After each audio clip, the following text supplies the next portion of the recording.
Bienvenue dans Smart Bourse, votre émission quotidienne pour rester à l'écoute des marchés sur Bismart chaque jour du lundi au vendredi à 17h si vous nous suivez en direct et à retrouver bien sûr en replay chaque jour sur bismart.fr ou encore en podcast sur l'ensemble de vos plateformes préférées. Au sommaire de cette édition ce soir, deux événements importants qui auront marqué cette séance boursière, la réunion de la Banque Centrale Européenne et la publication de la première estimation de la croissance américaine pour le troisième trimestre. C'est un chiffre spectaculaire qui est ressorti de cette première estimation de PIB américain, puisque la croissance en rythme trimestriel annualisé avoisine les 5%, quasiment 4,9%, ce qui en fait le meilleur trimestre de croissance aux États-Unis depuis le quatrième trimestre 2021. La question étant de savoir ce qui est reproductible ou non dans cette croissance trimestrielle américaine spectaculaire. Quels sont les éléments et les facteurs sous-jacents qui peuvent peut-être encore s'étendre dans le temps devant nous, sachant que cette croissance a été très largement soutenue par la consommation des ménages américains et plus généralement par l'ensemble de la demande du secteur privé aux États-Unis sur cette période de juin à fin septembre. L'autre événement, je le disais, la réunion de la Banque Centrale Européenne qui aura provoqué assez peu de vagues. C'était une réunion tranquille pour Christine Lagarde et le Conseil des gouverneurs. La pause a été confirmée après 10 meetings de hausse de taux consécutifs. Et pas de changement non plus sur la politique de bilan avec des réinvestissements du programme d'urgence pandémique qui courront bien jusqu'à la fin de 2024, confirmé donc aujourd'hui par Christine Lagarde. On notera que ces deux événements ont provoqué assez peu de mouvements violents sur les marchés, ce qui tranche un petit peu par rapport à l'ambiance dans laquelle on baigne depuis quelques temps. On notera même que les taux et les rendements obligataires se sont plutôt détendus sur la séance avec un 10 ans américain qui était très proche encore de 5% il y a quelques heures, qui retombe autour de 4,90%. Du côté des actions et des résultats d'entreprise, la série noire se poursuit en Europe après la chute historique de Worldline hier au sein du CAC 40. C'est une chute quasi historique au sein du DAX à Francfort aujourd'hui pour le titre Siemens Energy, avec de gros problèmes de qualité dans la livraison de projets d'éoliennes, au point que la division éolienne de Siemens Energy, ex-Gamesa, ne prend plus de nouveaux contrats avec certaines plateformes, a annoncé le groupe aujourd'hui.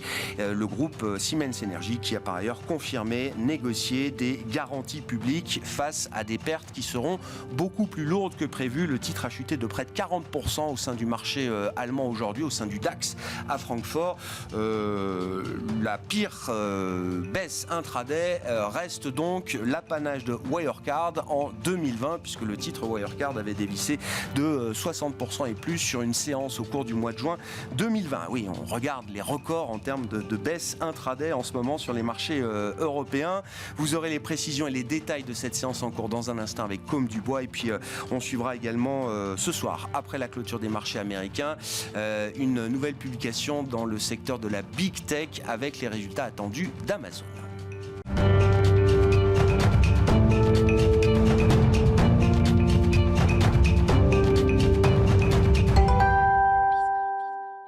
Mais d'abord, les infos clés du jour sur les marchés, c'est Tendance, mon ami, chaque soir en ouverture d'émission avec Côme Dubois.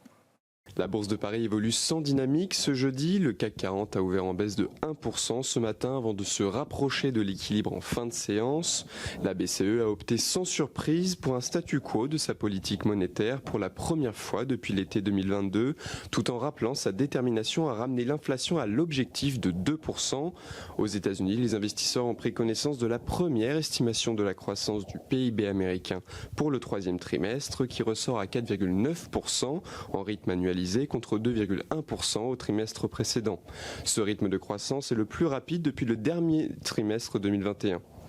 Du côté des valeurs, les investisseurs prendront connaissance des résultats d'Amazon pour le troisième trimestre après la clôture. De son côté, Plastic Omnium chute jusqu'à 20% au cours de la séance. L'équipementier automobile a annoncé ce matin qu'il abaissait ses prévisions de rentabilité et de free cash flow pour l'ensemble de l'année 2023, en raison notamment de l'intensification de la grève du puissant syndicat automobile aux États-Unis. En Allemagne, Siemens Energy chute aujourd'hui jusqu'à près de 40% au cours de la séance. Le deuxième plus gros gros fabricant mondial d'éoliennes, a prévenu le marché qu'il prévoyait des pertes plus importantes que prévues pour son activité de turbine en 2024, en raison de défauts de fabrication sur ces turbines qui contraint le groupe à ne plus prendre de commandes, mais aussi de l'augmentation du coût de l'acier. Siemens Energy a également confirmé avoir requis des garanties de l'État allemand. En France, BNP Paribas évolue en baisse aujourd'hui jusqu'à près de 4% au cours de la séance. La Banque française a publié jeudi des résultats en baisse au troisième trimestre qui ressortent même légèrement en dessous des attentes du marché. De son côté, Carrefour progresse jusqu'à près de 6% au cours de la séance. Le numéro 1 de la grande distribution en Europe a vu son chiffre d'affaires augmenter de 9% à données comparables au troisième trimestre. Le groupe a aussi confirmé son objectif de baisse de coût d'1 milliard d'euros pour cette année.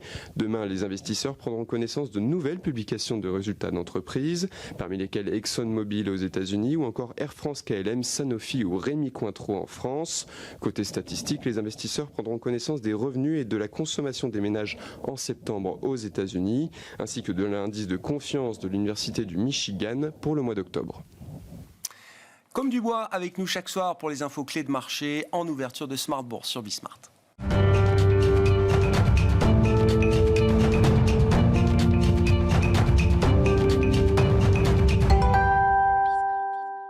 Trois invités avec nous chaque soir pour décrypter les mouvements de la planète marché. Xavier Patrolin est avec nous, le président d'Albatros Capital. Bonsoir Xavier. Bonsoir Grégoire. Stéphane Prévost nous accompagne également, directeur général de la Financière Responsable. Bonsoir Stéphane. Bonsoir. Merci d'être là et merci à Malik Hadouk de nous accompagner également. Bonsoir Malik. Bonsoir, Grégoire. Ravi de vous retrouver. Vous êtes directeur de la gestion diversifiée de CPR Asset Management. Les deux événements macro du jour à la une sont donc la réunion de la Banque Centrale Européenne et la publication de la première estimation du PIB américain pour le troisième trimestre avec une croissance du PIB réel de 4,9% en rythme trimestriel annualisé. Si on regarde sur un seul trimestre, c'est une croissance d'1,2%, donc à comparer par rapport à la manière dont on calcule cette croissance, ou en tout cas dont on la publie en Europe.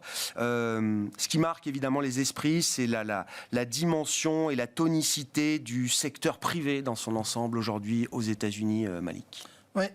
Alors, tout d'abord, ce n'est pas une surprise, ce chiffre était attendu, même s'il est en deçà des estimations qui avaient été faites par l'Atlanta Fed qui était à 5,4. Vous savez qu'il y a des révisions qui seront faites, mais on verra. Mais en tout cas, c'est un très très bon chiffre qui confirme qu'une seule chose, c'est que la récession n'est pas pour maintenant aux États-Unis et que surtout, si vous vous rappelez, en 2023, le scénario central, c'était celui de la récession.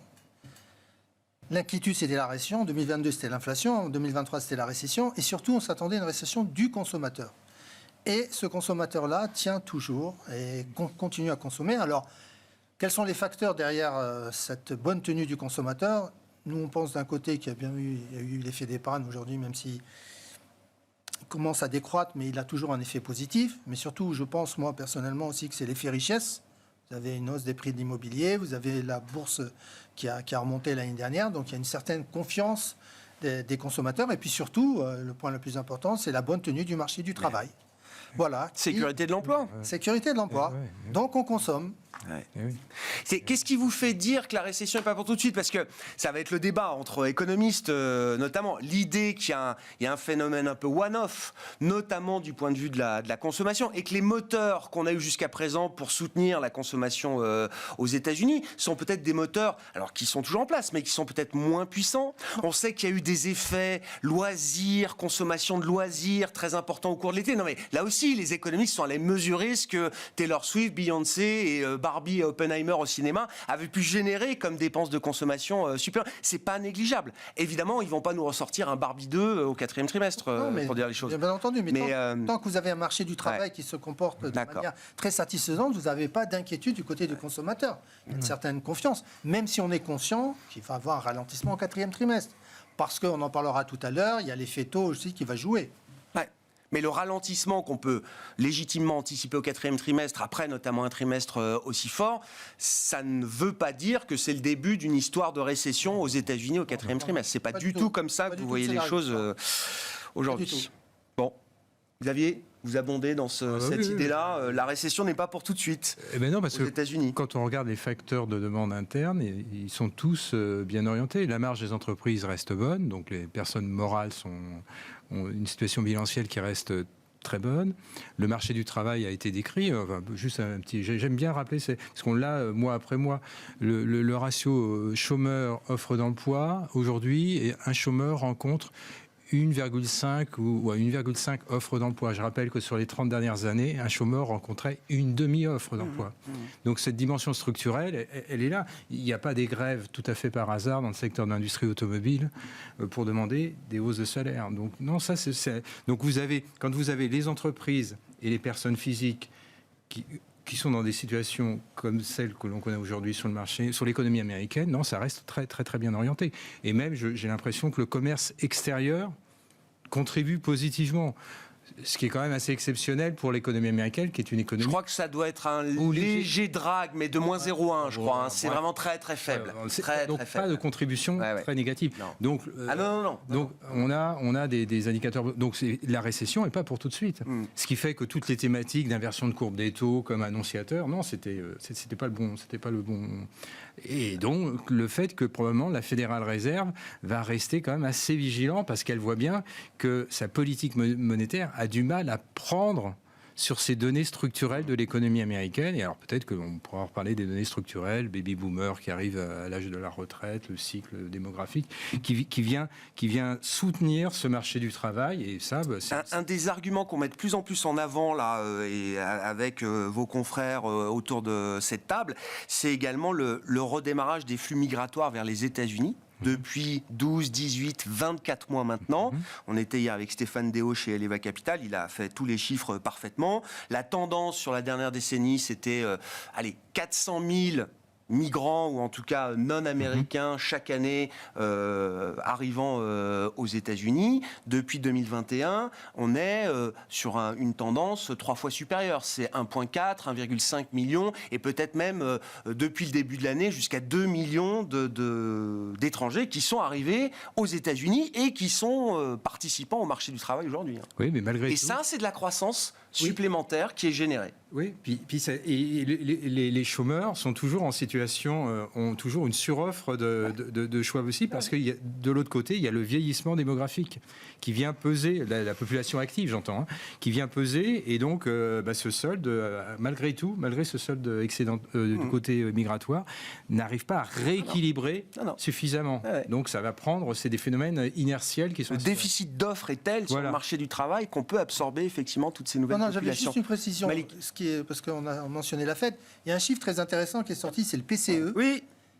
Et donc là, ça n'inquiète pas du tout la Fed. Vous avez une croissance. L'indice des dépenses de consommation personnelle aux États-Unis, qui est un des indicateurs d'inflation que la Fed privilégie historiquement. Sous-jacente. Le corps PCE est à 2,4 sur le trimestre. Qui lui reste stable, baisse un peu, alors que vous avez une consommation qui est quand même... qui progresse assez fortement. Bon, je redonne juste, là aussi, je trouve que c'est toujours intéressant de redonner la perspective. Je crois que le PIB américain doit être 6% au-dessus de ce qu'il était au 4e trimestre 2019, qui était le dernier trimestre de référence avant toutes les crises qui sont arrivées entre-temps.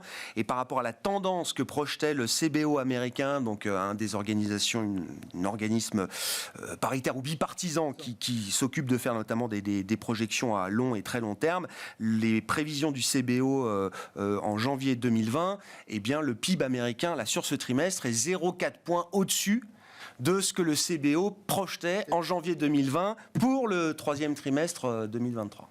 C'est exceptionnel. Spectaculaire, exceptionnel. Exceptionnel. Stéphane, vos commentaires sur cet aspect macro, mais qui explique quand même pas mal de choses. Notamment peut-être la résilience des marchés actions dans un contexte où les taux restent à des niveaux élevés, en tout cas plus élevés que ce qu'on a connu depuis longtemps. Dans les chiffres du PIB US, la composante investissement est également très intéressante. Elle est très dynamique. Investissement, government spending et investissement privé en général. Investissement des résidentiels. Et donc, ça veut dire qu'en fait, l'IRA est quand même... tous ces programmes de stimulus sont très puissants et ont probablement été sous-estimés dans la perception de certains économistes, dans les calculs des économistes. On ne leur en voudra pas. C'est plutôt une bonne nouvelle. Et je suis assez d'accord sur le fait que ça éloigne quand même très fortement le scénario d'une récession aux États-Unis l'année prochaine. Donc, et je pense que c'est plutôt une bonne nouvelle pour les marchés, pour la tenue. Oui, donc, tout le monde, je crois. Faut s'en réjouir. Bien sûr. Donc ça c'est une composante intéressante. Du coup, c'est vrai que ça met peut-être ça oblige à remettre en perspective un scénario baissier, très pessimiste qu'on pouvait avoir sur les marchés actions, notamment sur le marché européen, qui, par sympathie avec une baisse du marché américain sur des mauvais chiffres macroéconomiques, pouvait être plus heurté que les niveaux qu'on connaît actuellement. J'ai vu quelques travaux de stratégistes qui s'inquiétaient de ce type de risque. Je pense que ça bat en brèche probablement cette probabilité. En tout cas, ça la diminue fortement. On parlera de la logique de marché, parce qu'on est quand même sur des baisses indicielles de l'ordre de 10%, quand même, sur les grands indices, etc. Donc on est à des moments un peu clés également où il faut se poser peut-être des questions et prendre des décisions.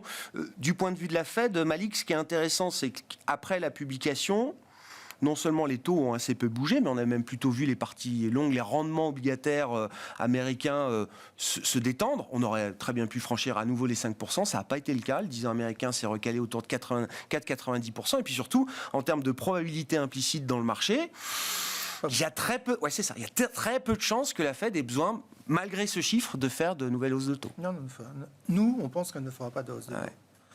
Même après un chiffre comme ça ne relancera pas le débat. Mais non, parce qu'on sait qu'il va y avoir une décélération à venir, parce que la hausse des taux va finir par impacter, quoi qu'on veuille, les entreprises à un moment donné. Même si on sait que le contexte est totalement différent, les entreprises se sont endettées à des taux très bas, les ménages sont endettés à taux fixe, donc il n'y a plus cette sensibilité. Voilà. Ouais. Mais il y a un mur de refinancement qui va arriver à partir de 2024, mi-2024, 2025. Il est plus prononcé en Europe qu'aux États-Unis, mais il va concerner les États-Unis. Alors aux États-Unis, le principal problème, c'est quand même l'endettement aussi, qui pose aujourd'hui... de l'État fédéral ? Oui, de l'État fédéral. Aujourd'hui, le marché regarde ça aussi de très près. Vous regardez maintenant, on regarde les adjudications, comment ça se passe, etc. Mais techniquement, c'est vrai, c'est la 3e ou 4e fois qu'on vient buter sur les 5. On les a transpercés une fois. L'appétit manque un peu. L'appétit short à partir de 5% de rendement sur le 10 ans américain semble manquer un peu. Certains gourous nous disent qu'ils couvrent leur short aujourd'hui. C'était Bill Ackman en début de semaine. Voilà. Et pour le marché action, c'est aussi un niveau d'équilibre assez important. Donc on est à la croisée des chemins. Et maintenant, ce qui va compter pour le marché action, au-delà des taux, parce que ça aussi c'est un niveau important, c'est les bénéfices à venir. Est-ce qu'on va poursuivre sur une tendance haussière sur les bénéfices ou pas ? On va y revenir sur cette séquence micro de publication de résultats. Si on reste un peu dans l'univers macro, un mot peut-être rapide de ce qui s'est joué aujourd'hui du côté de la Banque Centrale Européenne. Xavier, si vous avez suivi Christine Lagarde, bon, la pause se confirme, je crois que tout le monde l'attendait.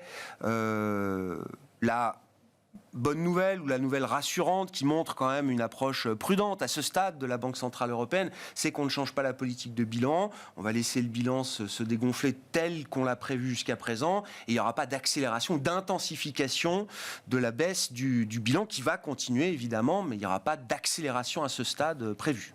Non, parce que les 2 points importants dans la conférence de presse, c'est le fait que la BCE reconnaît aujourd'hui que sa politique est en train de prendre sur la diffusion du crédit.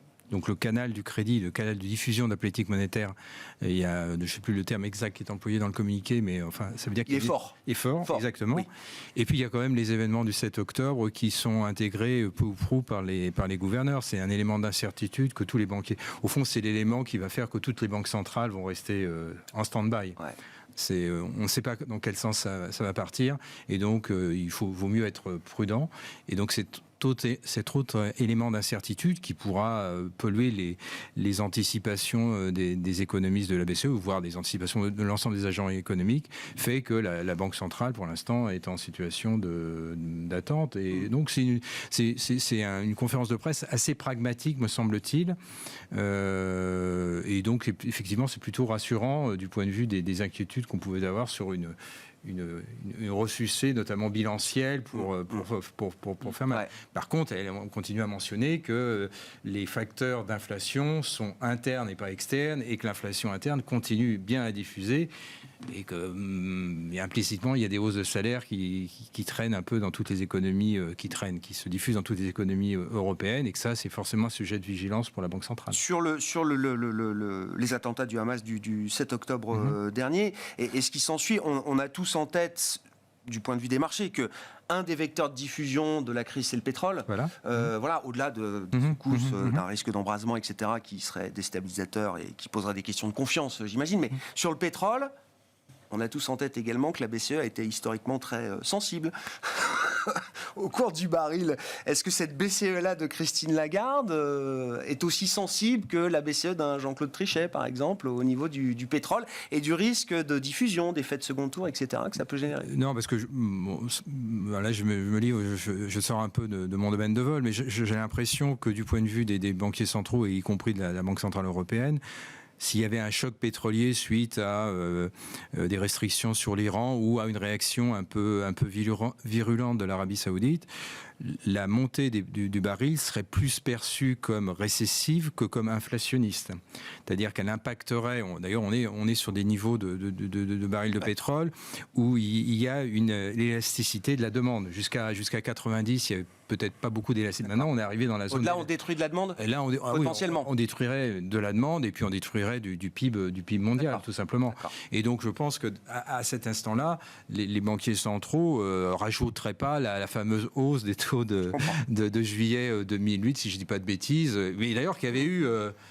des vertus, puisque, rappelons, oui, je me refais pas toute l'histoire. Non, on refait pas l'histoire, mais Goldman Sachs annonce 150 ou 160 sur le baril. Et grâce à Trichet, on n'y sera pas allé.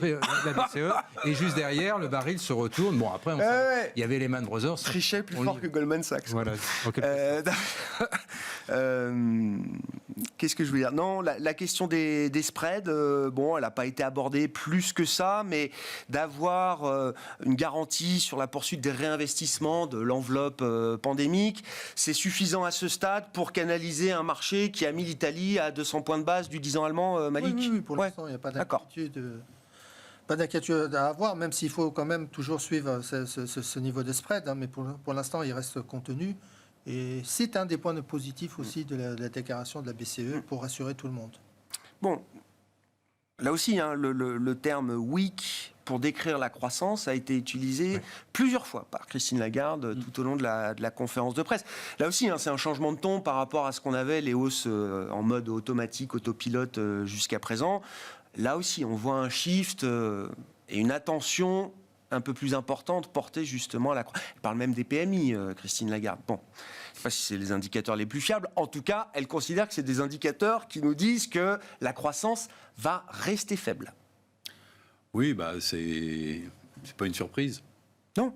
C'est pas du tout une surprise, et je pense que c'est plutôt réaliste de sa part. Alors, il y a l'effet des politiques monétaires, puis il y a les facteurs qu'on a bien identifiés au niveau international. Le ralentissement chinois qui pèse beaucoup, l'Allemagne qui est en difficulté, les économies un peu plus administrées en raison de l'importance de la dépense publique qu'on a, telles que la France, l'Espagne et d'autres, et l'Italie, ça ralentit. En fait, la préoccupation du redémarrage et du potentiel de croissance qu'on peut avoir au niveau domestique sur l'Europe est quand même une préoccupation relativement forte. Et c'est vrai qu'aujourd'hui, on ne voit pas bien où les choses pourraient repartir plus positivement. On parlait de la résilience de l'économie américaine. On pourrait peut-être, si ça continue, avoir des meilleures surprises finalement l'année prochaine de ce côté-là. En Europe, il faut quand même qu'on ait plus de carburant dans la pompe, ou que la pompe s'active un peu plus, mais on ne voit pas bien d'où ça peut partir. Et donc c'est un peu plus préoccupant, et je pense que ça va quelque part, ça c'est pas franchement une bonne nouvelle, parce que les marges de manœuvre de la BCE sont quand même plus réduites que la Fed. Et là-dessus, ça limite encore plus, ça enferme encore plus, je pense, la BCE dans sa logique de suiveuse, en quelque sorte, avec ce retard qu'on a par rapport à la Fed. Si l'inflation est plus collante en Europe qu'aux États-Unis, comme ce que certains imaginent, ça peut contraindre effectivement la BCE pendant plus longtemps que la Réserve fédérale américaine. Nous, beaucoup plus sensibles au prix de l'énergie, ce que vous évoquiez avec un choc géopolitique au Moyen-Orient. On est aussi beaucoup plus sensible sur les prix de l'électricité parce que le marché est tel qu'il est. Donc on a des facteurs structurels d'inflation qui sont quand même plus marqués, plus importants, et peut-être plus difficiles à combattre pour la BCE qu'aux États-Unis, où, pas en Chine, il n'y a pas beaucoup d'inflation en Chine. Non, non. C'est le contraire. Effectivement, c'est même plutôt le contraire, Ah ouais. absolument, effectivement. Donc là, c'est un peu plus préoccupant. Donc, D'ailleurs, c'est intéressant de noter que, on suit évidemment les cours du pétrole, tous ces facteurs qu'on décrit entre la surcroissance américaine, pays exportateur net de pétrole aujourd'hui, la médiocrité de la croissance américaine et peut-être la fragilité encore de la croissance chinoise, on voit que les cours du pétrole n'ont pas refait de sommet. Les derniers sommets, ils datent de fin septembre, hein, sur les cours du Brent ou du WTI. Et même depuis le choc géopolitique au Moyen-Orient, le pétrole n'a pas refait de nouveaux sommets. Non. Mais, juste une éventuelle bonne nouvelle qu'on pourrait avoir sur 2024, enfin, j'y crois, c'est quand même une amélioration sur le pouvoir d'achat. Parce que malgré tout, il y a quand même beaucoup d'économies où des hausses de salaire vont avoir lieu. On va avoir théoriquement, alors évidemment, je fais une discussion un peu café du commerce, mais on peut le faire à 7 heures. Hein. bien sûr. C'est-à-dire qu'on peut prendre comme hypothèse que l'inflation va quand même refluer. On aura des hausses de salaire. Donc la conjonction de hausse de salaire et de reflux d'inflation ou de l'inflation corps améliore théoriquement le pouvoir d'achat sur pas mal d'économies et donc viendra comme un facteur de soutien de la demande interne. Le tout est de savoir la stimulation de cette demande interne. Mais moi, je crois quand même qu'il y a beaucoup de scénarios un peu noirs sur 2024. Hein, qui extrapolent les temps. Et je pense qu'on sous-estime le swing, un swing léger, mais qui pourrait y avoir en termes de pouvoir d'achat sur la demande interne européenne, donc ce qui pourrait être un facteur de soutien. Les économistes l'ont mesuré, hein, le revenu réel disponible en zone euro va progresser désormais pour quelques trimestres de l'ordre de 1% par trimestre. Ça, c'est un facteur de soutien. Ouais, bien Ça, sûr. c'est évidemment un facteur de soutien et peut-être même de bonnes nouvelles à moyen Après, on va voir justement ce qu'en fait le consommateur. Oui, parce bien que sûr. le taux d'épargne n'est pas au même niveau. C'est vrai. On est dans un sentiment de précaution peut-être un peu plus marqué qu'aux États-Unis, parce que là-bas, on est en plein emploi. Ouais. On est à 3,5. On va voir peut-être le chômage monter un petit peu en France. On a vu des premiers chiffres. Bon, il n'y a rien d'alarmant aujourd'hui, c'est assez naturel, mais on a, je pense, un tissu économique qui est un peu plus fragile et peut-être un pessimisme des acteurs qui sera peut-être un petit peu plus marqué. Donc je pense que sur la consommation, en termes de stock picker, il va falloir être très sélectif, à mon avis. Pour voir vraiment le taux de chômage monter, il va falloir quand même détruire beaucoup d'emplois. Hein, parce qu'avec l'effet démographique aujourd'hui, en France, là aussi, calcul d'économistes, aujourd'hui, il suffit de créer 35 000 emplois en France pour voir le taux de chômage baisser. On est d'accord. Il y a 10 ans, il fallait créer 100 ou 150 000 emplois par an pour voir le taux de chômage baisser. Hein. Non, Donc là aussi, c'est vrai. les Ce que paramètres je veux dire, c'est qu'on n'aura pas forcément n'aura pas la même qualité, la même résilience qu'aux États-Unis. Non, mais même en Europe, je ne pense pas qu'on aura une récession au niveau de la consommation. Non. C'est ça le point très fort des économies développées aujourd'hui. Et c'est ça qui permet de résister. C'est pour ça que la hausse des taux aujourd'hui, excusez-moi l'expression, elle semble indolore. Parce que les refinancements ont lieu il y a bien longtemps et qu'il y a eu de la création d'emplois et que les gens ont perçu des salaires qui ont augmenté et donc consomment. Mais c'est vrai que psychologiquement, en Europe, on est un peu plus fragile qu'aux États-Unis. Aux États-Unis, on a de l'argent, on le dépense. Oui. Ce discours-là, vous le retrouvez là dans les boîtes cotées. Alors vous suivez d'un point de vue un peu global macro quand même les résultats et les grands résultats. Un des secteurs qui attire beaucoup d'attention, c'est celui de la consommation, de biens courants, etc., ou même discrétionnaires. Vous retrouvez quand même cet aspect consommation. On le retrouve encore dans le discours de ces entreprises, ou est-ce qu'il y a des alertes ici et là sur certains segments de consommation aujourd'hui Moi, honnêtement, de ce que j'ai vu, de ce que j'ai pu consulter, j'ai pas vu d'inquiétude très, très marquée, en fait. On a des incertitudes, bien sûr, parce que les événements géopolitiques, la hausse des taux aussi, ça inquiète, bien entendu, si on devait s'emballer à ces niveaux-là. Mais non, on n'a pas vu d'inquiétude alarmante à ce sujet-là au niveau de la consommation. On est plutôt sur de la normalisation. Ouais. On revient sur des tendances un peu plus normalisées, un peu plus hors effet. Je veux dire hors effet. Maintenant, on n'a plus les effets Covid, on n'a plus les effets de goulet d'étranglement. On va avoir moins d'effets prix aussi, très clairement.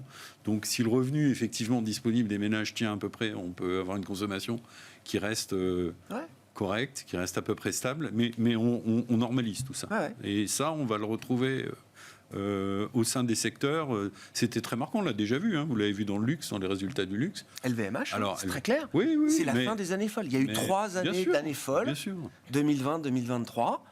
Et on revient à high single digit, croissance, Voilà. 9%. C'est tout à fait Exactement. normal par rapport à l'histoire et l'historique de LVMH. Et je crois que ça montre très clairement cette normalisation, et puis un consommateur qui s'adapte à l'environnement. Alors il peut toujours consommer du luxe. Le hard luxury, on ne va pas en parler puisque c'est un segment totalement à part, et où là il y a de la demande, il n'y a absolument aucun problème. Il y a une capacité, il y a une protection par l'effet richesse et l'effet patrimonial. Mais ce qui va jouer maintenant, aujourd'hui, ce qui va être intéressant dans les résultats, avec la baisse de l'inflation, le ralentissement économique, c'est ce qui va être très important, et on le voit aujourd'hui dans les résultats. Je ne sais pas si vous voulez qu'on en dise 2 mots aujourd'hui. Si, là, c'est la maintenant. qualité d'exécution des managements, très la bien. qualité d'exécution Oui. stratégique. Et là, vous voyez les différences dans les stratégies industrielles. Vous Oui, voyez on parlera tout de le travail. Worldline et de Siemens Energy juste après. Oui, si vous voulez. Si, bien pour, sûr, bien sûr. En creux, quand même, comprendre ce qui peut il faut en passer parler. dans des boîtes. Mais si vous voyez la différence entre un Kering et un LVMH, il y a une logique de distribution, il y a une logique de désirabilité des marques, il y a un positionnement spécifique, il y a tout un travail de fond qui est fait derrière, qui fait qu'on n'est pas affecté de la même façon, et que la volatilité de la saisonnalité des ventes et de l'humeur du consommateur, elle est quand même mieux maîtrisée, du client, pardon, elle est mieux maîtrisée chez un LVMH qui a un segment soft luxury plus important qu'un Hermès, par exemple. Ouais. Les boîtes de conso Staples courantes, Xavier, parce qu'elles se sont fait quand même un peu directer. Hein. C'est-à-dire à un moment, elles étaient plus chères que les GAFAM, effectivement, l'an dernier. Et puis, depuis, elles ont quand même un peu directé. Moi, je notais, Coca, ça reste une boîte emblématique. Hein. Le mix prix, c'est plus 9% sur le trimestre. Les volumes, c'est plus 2%. Oui, mais mais ça, c'est le nouveau monde dans lequel on est rentré à notre insu sans s'en rendre compte, et dans lequel on semble s'installer. C'est-à-dire qu'il y a des effets de seuil qui sont construits par un certain nombre de marques, de positions. Et c'est très important parce que... C'est un moment de vérité, là, quand même, pour ces marques-là, j'imagine. Oui. Tout le travail qu'elles ont accumulé, sur lequel elles ont capitalisé pour créer des marques, alors je sais pas, Coca plus que centenaire, évidemment, largement. C'est dans des moments comme ça que la valeur de la marque se révèle. Voilà, absolument. Et ça donne un niveau de rentabilité qui est quand même très singulier. Même si par exemple, si on sort de Coca, on prend le CAC 40 et les valeurs non financières du CAC 40, on a quand même une situation qui est incroyable. C'est-à-dire que le niveau de marge post-Covid des valeurs du CAC 40 hors financière est globalement 300 points au-dessus de la moyenne des 20 dernières années. Donc il y a un effet, on a une marge. Alors évidemment, je compare un indice qui a connu des rotations de valeur, hein, donc qui n'est pas ISO, qui n'est pas stable, on est d'accord. Mais la marge se situait, la marge d'EBITDA, marge opérationnelle se situait aux alentours de 12,5-13 de moyenne cycle. Aujourd'hui, tel que le consensus l'estime jusqu'à 2025, on est proche de 15,5-16. Donc il y a quelque chose qui s'est passé. Ouais. Et je pense que c'est quelque chose qui se passe au-delà des marques. Alors ça touche évidemment les grosses sociétés, et peut-être qu'on pourra rentrer après sur les petites valeurs. Parce que les petites valeurs, elles sont c'est beaucoup plus difficile pour elles dans ce contexte. Parce qu'elles voient tous les facteurs de coûts, coûts financiers, coûts de toute nature. Elles n'ont pas la même réaction et elles n'ont pas le même maîtrise. Le fameux pricing power, c'est-à-dire sur la capacité à marger. Et en plus, elle supporte des effets volumes qui sont beaucoup plus dévastateurs que des grosses sociétés qui ont des positions géographiques beaucoup plus équilibrées. Et donc ça, c'est un point important, parce que si on continuait dans cette perspective-là, avec des si, ça voudrait dire qu'on est rentré, la fameuse boucle prix-profit s'installe. Mais il faut savoir jusqu'où elle s'installe, c'est-à-dire à partir de quel moment elle va s'effriter. C'est-à-dire qu'à partir du moment où les effets volumes vont devenir vraiment négatifs, quand est-ce qu'il y a un joueur dans la partie, alors secteur par secteur, qui craque, qui baisse les prix. Voilà. Ouais. Et oui, et puis qu'est-ce qui se passe au niveau de la consommation ? Jusqu'où le consommateur tient ? Ça tient aux États-Unis tant que le marché du travail est tel qu'il est. Mais projetons-nous à 2 ans, 3 ans, et avec un marché du travail qui se normalise, parce que c'est l'attente de Jérôme Powell, c'est que le marché du travail retourne à sa situation, en termes d'équilibre offre-demande, à sa situation de pré-Covid. Hein. Bon voilà, donc pour l'instant, on est dans une situation de formation des prix et donc de marge bénéficiaire qui reste extrêmement favorable. Par contre, on n'a pas une croissance démoniaque, c'est-à-dire on n'a pas l'effet volume plus l'effet marge, on a purement de la marge, mais de la marge qui reste stable. C'est ça la grande surprise. Ça fait 18 mois sur ce plateau, hein, souviens-toi, les mecs attendaient tous une récession bénéficiaire. Et la récession bénéficiaire, alors il y a des cas, on va en parler. Il y a des baisses, les profit IPS, warning, oui. Voilà, Et puis même en masse, les IPS américains ont un peu baissé mais c'est très sur léger. quelques trimestres. Mais voilà, mais partant des niveaux que vous décrivez. Et puis sur la comptabilité nationale américaine, la rentabilité reste, de l'économie américaine pour les entreprises reste sur des niveaux très élevés. Hein. Elle a très peu baissé.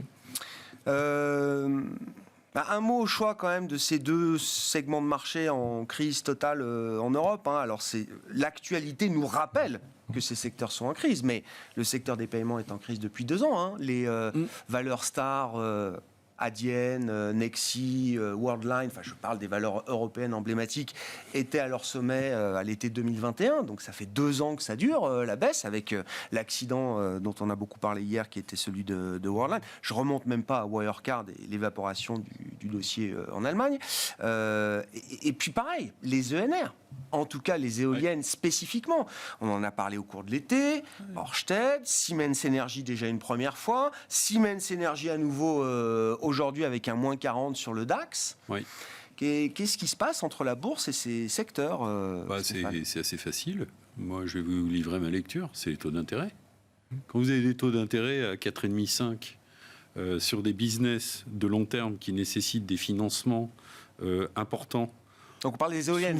Souvent à taux variable ou à taux fixe. Parce qu'il y a des taux variables, il y a de l'endettement à taux variable important chez certains acteurs. On a eu la même chose en 2003-2007, quand la bulle environnementale avait chuté, quand on a eu une flambée des taux et que les endettements à taux variable et les rentabilités étaient complètement mises par terre et qu'on creusait des pertes.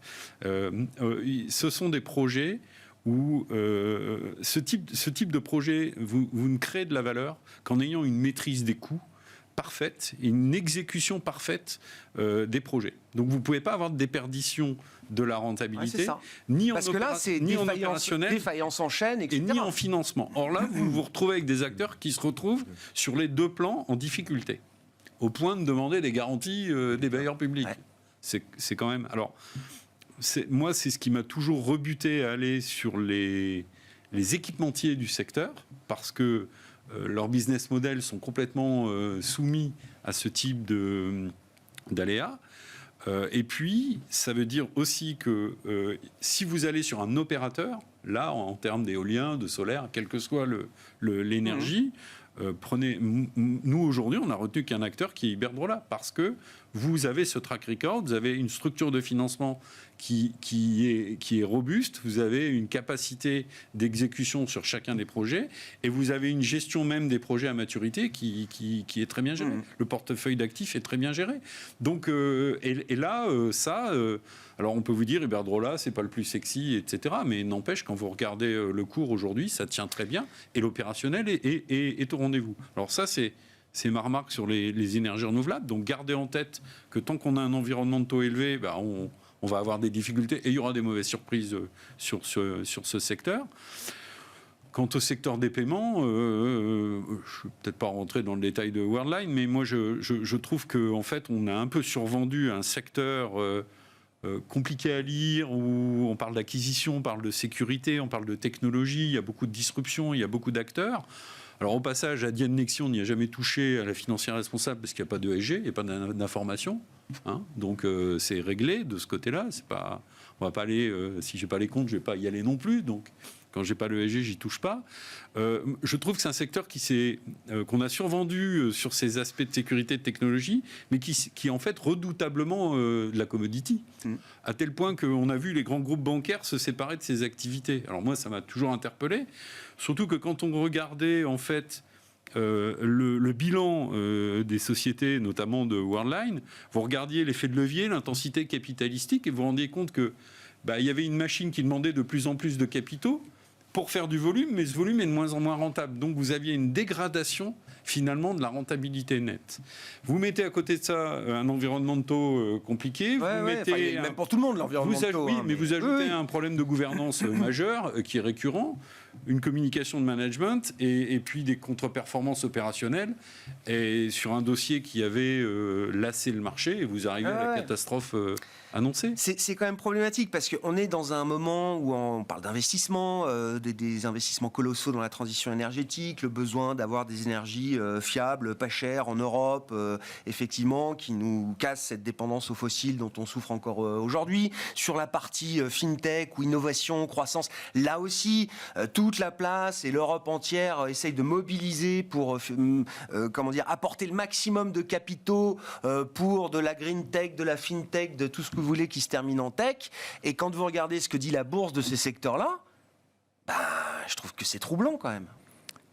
Oui, mais je pense qu'il y a un problème d'allocation du capital, et puis peut-être qu'on jette le bébé avec l'eau du bain. Laissons la poussière retomber. D'accord avec vous. Worldline, c'est troublant que des valeurs emblématiques d'objectifs qu'on se fixe, emblématiques de secteurs et de besoins qu'on a, ne trouvent pas leur place en bourse, quoi. C'est pas qu'elles ne trouvent pas leur place en bourse, c'est que l'investisseur il juge sur la rentabilité. Voilà. La rentabilité n'est pas au rendez-vous. C'est des investissements, comme ça a été très bien expliqué, c'est des investissements cumulatifs. Mais malheureusement, on rentre dans une période où les taux ont pris 500 points de base. Et que tout le monde se demande que c'est coûteux et qu'il faut des financements privés, en fait. Il faut que des privés viennent, parce que le gouvernement ne vont pas pouvoir, à eux seuls, financer cette manne-là, compte tenu des déficits qui ont encore augmenté. Et justement, le problème de la dette va revenir sur le devant de la scène, avec ces niveaux de taux d'intérêt. Ouais. Donc oui, c'est un problème. Moi, je pense qu'on a cramé c'est ce que j'ai mis dans mon petit mail, mais on n'aura pas le temps d'en parler. Mais je pense qu'on a cramé en Europe des centaines de milliards, voire des milliers de milliards sur les énergies renouvelables, sans impact réel sur les émissions de CO2.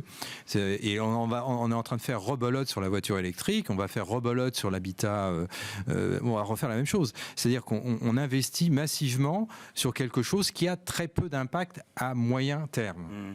Et donc ça, si on avait investi, j'ai mis dans mon petit mail, je sais pas, 30 ou 40% des sommes qui ont été investies en Europe depuis une quinzaine d'années sur l'énergie renouvelable, si on les avait investis sur oui, dans le nucléaire. Mais ça revient sacré. Non, mais je sais. C'est pas pour ça qu'il faut un consensus politique, Xavier. C'est comme ça que ça fonctionne chez nous. Mais en bourse, ça va mal se finir. Ça va mal se finir à cause de ça, parce qu'on est en train de cramer de l'argent inutilement. On oriente de l'épargne ESG, on oriente de l'épargne de très mauvaise façon.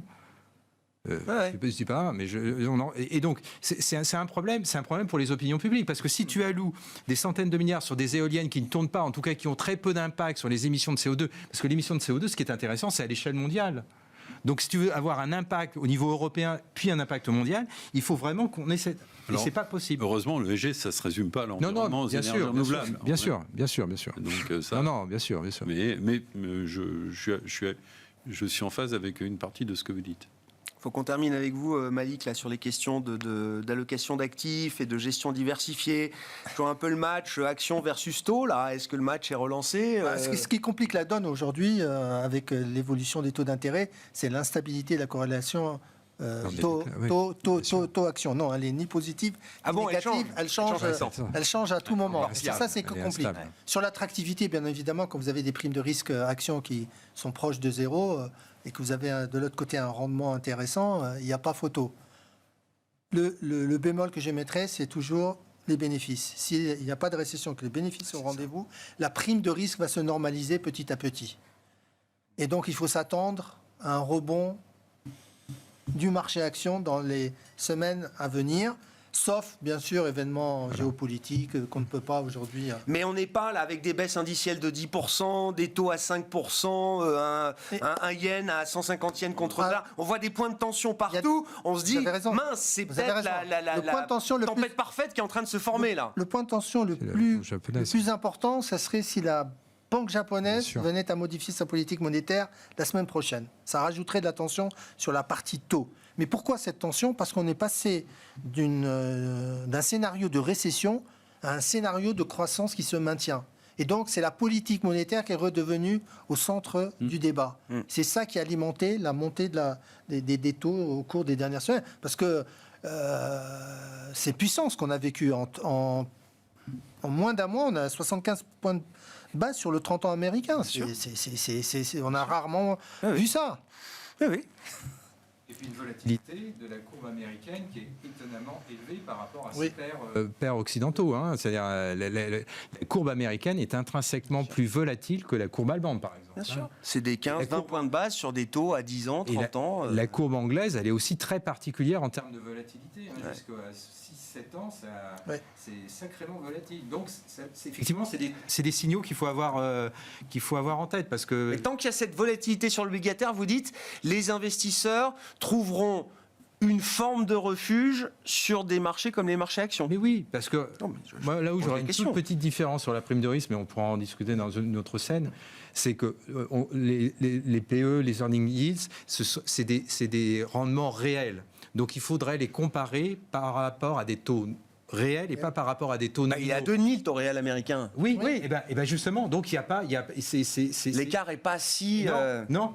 Surtout s'il n'y a pas de récession, surtout si la marge devient stable. Si le momentum bénéficiaire est toujours là, c'est le moteur des actions. Et donc, parce que j'ai de la volatilité sur mon actif obligataire et j'ai une volatilité raisonnable sur mon actif action. Donc en ratio de Sharpe, je sais pas, ça se regarde quoi. Bien sûr.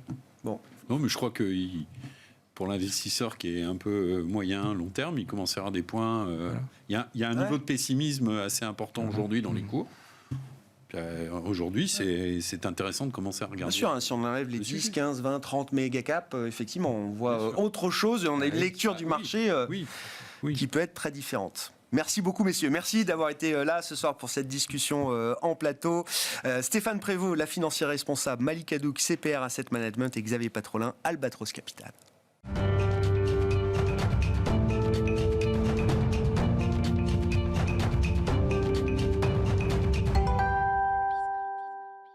Le dernier quart d'heure de Smart Bourse chaque soir, c'est le quart d'heure thématique. Le thème ce soir, c'est le thème d'actualité pour les investisseurs, la macro et les banques centrales avec la réunion de la BCE et le chiffre de croissance pour le troisième trimestre aux États-Unis. Gilles Mouek est avec nous en visioconférence pour évoquer ces deux sujets, chef économiste du groupe AXA. Bonsoir et bienvenue Gilles.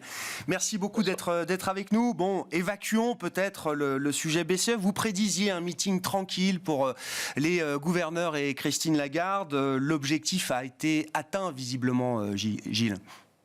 Oui, ça a été un meeting. Il y avait très peu de suspense avant parce que je trouve que la BCE avait été très claire au mois de septembre lorsqu'après avoir remonté les taux de 25 points de base, la pause a été signalée. Maintenant, il y avait de l'inquiétude résiduelle sur des idées un peu baroques, que je trouve personnellement baroques, qui serait par exemple d'accélérer la fin des réinvestissements du PEPP ou d'augmenter le taux des réserves obligatoires des banques. Et là-dessus, Christine Lagarde a été extraordinairement rassurante. On n'en a même pas parlé. Ce qui m'a surpris, c'est que les journalistes ne cherchent pas à la faire revenir sur ce terrain. Mais en tout cas, voilà, pas de décision rapide là-dessus. Et tant mieux, parce qu'on a déjà assez de problèmes comme ça sur le marché obligataire sans se rajouter ce genre d'épines dans le pied. Et puis quelque chose quand même auquel honnêtement je ne m'attendais pas, c'est à quel point j'ai trouvé le message d'ensemble sur la macro quand même très inquiet de la part de Christine Lagarde. Il y a vraiment la reconnaissance du ralentissement très marqué de l'économie. C'était déjà le cas au mois de septembre, mais je trouve que c'était encore plus cette fois-ci. Et je les ai trouvés du coup inquiets sur la macro, plutôt plus confiants sur leur capacité à faire baisser l'inflation. Et donc au total, ça laisse probablement une image un peu plus dovish que ce qui était sans doute espéré par le marché, d'où un peu la réaction des taux longs après le meeting. Certains ont compté, je crois qu'elle a employé au moins 9 fois le terme weak pour décrire la croissance ou les perspectives de croissance relatives à la zone euro. Gilles, un mot quand même sur cette garantie effectivement concernant les réinvestissements du PEP, le programme d'urgence pandémique, qui vont se poursuivre comme prévu jusqu'à fin 2024 au moins. C'est une... Pardon ? On sait qu'ils n'en ont pas parlé. Ça oui, qu'ils n'en parleront pas.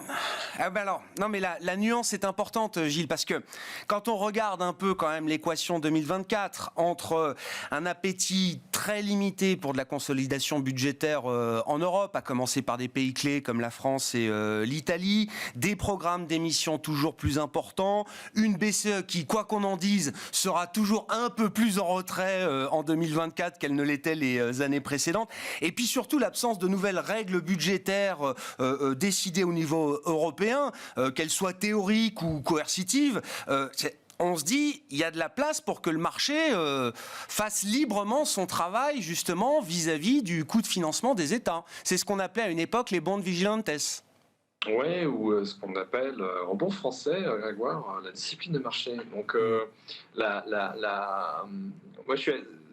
on me pose souvent la question, que pensez-vous de la réforme du mécanisme de surveillance budgétaire européen ? Et ma réponse régulière est, je m'en fiche. C'est un peu lapidaire, mais ma réponse là-dessus, c'est toujours la même. C'est, on ne le respectait pas avant, on ne le respectera sans doute pas plus demain, quel que soit le changement. À la fin des fins, ce qui marche, c'est le gendarme. Et le gendarme, c'est malheureusement, dans la plupart des cas, le marché, parce que du coup, ça fait mal. Mais on le voit bien, sur ce qui s'est passé en Italie, on a quand même eu une très bonne démonstration il y a quelques semaines. On a un gouvernement qui a en fait préempté un accord futur sur le nouveau mécanisme de surveillance budgétaire, donc qui a réglé ces annonces de politique budgétaire juste au seuil minimum de ce qu'on pense être le résultat final de la négociation, et la réaction du marché ne s'est pas fait attendre. Donc le simple fait de respecter ce qui sera peut-être le futur système de surveillance n'a pas suffi à rassurer le marché. Et donc là, on a eu une prise de conscience, je pense à Rome, des limites à ne pas franchir. C'est dommage qu'il faille en passer par là, entre guillemets, mais voilà, c'est souvent comme ça que ça se passe. Si on regarde la partie américaine, Gilles, et donc ce chiffre spectaculaire, tout le monde se prépare à un chiffre spectaculaire, il est peut-être plus ou moins aux yeux de certains, 4,9% de croissance trimestrielle en rythme annualisé, oui, c'est quand même un chiffre impressionnant. Quand on regarde un peu les sous-jacents, Gilles, on comprend quand même que la demande finale privée, consommation et même investissement semble très solide.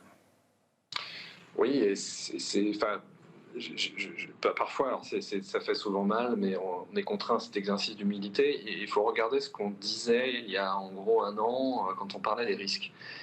Et un risque dont on parlait il y a un an, mais auquel je ne croyais pas, qui était juste un risque, qui n'était pas mon baseline, auquel j'aurais mis, je sais pas, une probabilité de 20-25%, c'était que certes, les consommateurs américains épuisent les réserves d'épargne excédentaire qu'ils avaient constituées pendant la pandémie, mais qu'au lieu de déclencher une vraie correction de la consommation et donc une correction de la croissance, en fait, ça intervienne à un moment où les créations d'emplois et la progression des salaires seraient telles qu'en fait, même après avoir épuisé ce surplomb d'épargne, il y aurait de quoi continuer à faire tourner la machine. Et c'est peut-être ce qui se passe.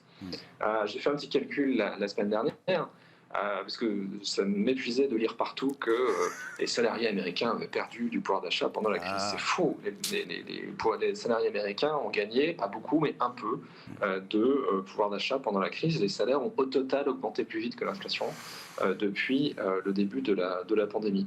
Si vous multipliez ça, donc l'évolution du salaire horaire réel, par le nombre d'emplois créés, qui reste très élevé, beaucoup plus élevé que ce qu'on aurait pu estimer, vous avez une masse salariale réelle dans le système qui reste très importante, qui croît, et donc qui conduit sans doute en ce moment, c'est sans doute ça l'explication de la très bonne tenue de la consommation au troisième trimestre.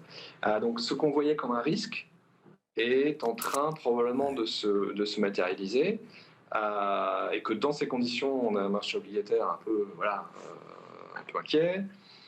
Oui, parce que ce genre de choses on pouvait se faire peur avec ça l'année dernière, eh bien c'est en fait en train de se produire.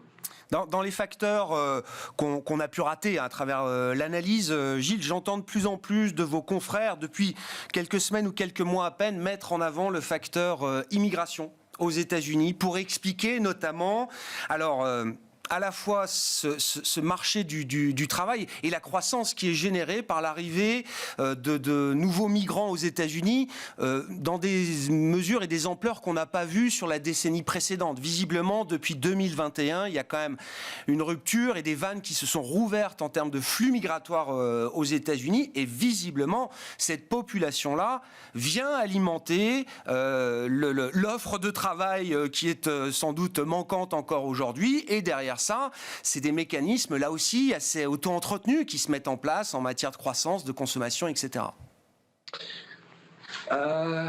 Oui, mais non. C'est-à-dire que, là-dessus, je suis un tout petit peu sceptique. C'est-à-dire que, en général, en tout cas, c'est ce qu'apprend l'histoire économique. En général, les flux migratoires importants ont plutôt tendance à réduire assez fortement la croissance des salaires. En tout cas, les arrivants, en général, arrivent sur des niveaux de salaire plus bas que ceux qui y étaient. Et que dans une phase de durcissement général, de tension générale du marché du travail, en fait, c'est plutôt une soupape qui aurait dû conduire à une désinflation. Alors, il est possible, mais alors ça, j'avoue, j'ai pas regardé les données, mais ce que je sais, par exemple, c'est que sur le Canada, on s'est aperçu d'un changement assez intéressant qui est que l'arrivée d'un flux également d'immigrés très important au Canada, elle est de manière plus régulière qu'aux États-Unis et de manière moins épidermique, entre guillemets, créant moins de tensions épidémiques. Vous savez que le Canada a un système d'immigration un peu par points, et donc en fait il y a beaucoup de salariés en fait assez bien payés, assez qualifiés qui rentrent au Canada. Ces gens-là ont un niveau de consommation assez élevé, ils veulent tout de suite un logement, plutôt un bon logement, ils veulent tout de suite acheter une voiture, ils veulent tout de suite acheter tout un tas d'équipements, et en fait ils arrivent sur des niveaux salariaux élevés, sur des jobs qui en fait peut-être n'auraient même pas existé s'ils n'étaient pas là. C'est-à-dire qu'en quelque part ils ont créé leur propre job en arrivant. Alors si c'est ça qui se passe aux États-Unis, mais encore une fois il faut regarder les chiffres, il est possible que oui on ait une espèce d'effet inflationniste lié à un changement de composition de l'immigration. Bon, intéressant à suivre. En tout cas, si je reviens trivialement à ce que ça implique pour la Réserve fédérale américaine, le marché a l'air de dire que pas grand-chose de plus au final, Gilles, malgré, encore une fois, le boom spectaculaire de ce T3. Pas grand-chose de plus, mais parce que, évidemment, le marché fait le métier de la Fed, entre guillemets. C'est-à-dire que on est dans une espèce de boucle assez curieuse. Ça arrive souvent sur le marché où le marché ne price plus beaucoup de hausse de taux de la Fed, mais précisément parce que comme les taux de marché sont élevés, la Fed a moins besoin de taper. Donc c'est une espèce de boucle un peu sans fin, où chacun attend que le premier tir, entre guillemets, et commence à faire baisser les conditions monétaires.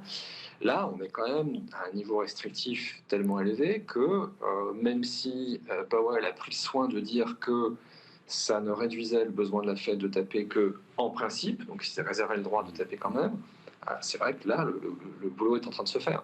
L'étonnement de la Fed, c'est qu'en dépit de ce durcissement des conditions financières généralisées, pas simplement des taux courts, pour l'instant, l'économie continue à voler. Et ça, honnêtement, je n'ai pas de bonne explication. Eh bien, peut-être que Jérôme Powell nous en dira plus la semaine prochaine sur cette situation. Après la BCE cette semaine, ce sera évidemment la grande réunion de politique monétaire la semaine prochaine et la décision de la Fed attendue le 1er novembre. Merci beaucoup, Gilles. Merci d'avoir été avec nous pour cet éclairage macro sur les deux événements du jour, la BCE et la publication de cette croissance américaine pour le troisième trimestre de 4,9% en rythme annualisé. Gilles Moec, chef économiste du groupe AXA, était avec nous en visioconférence ce soir.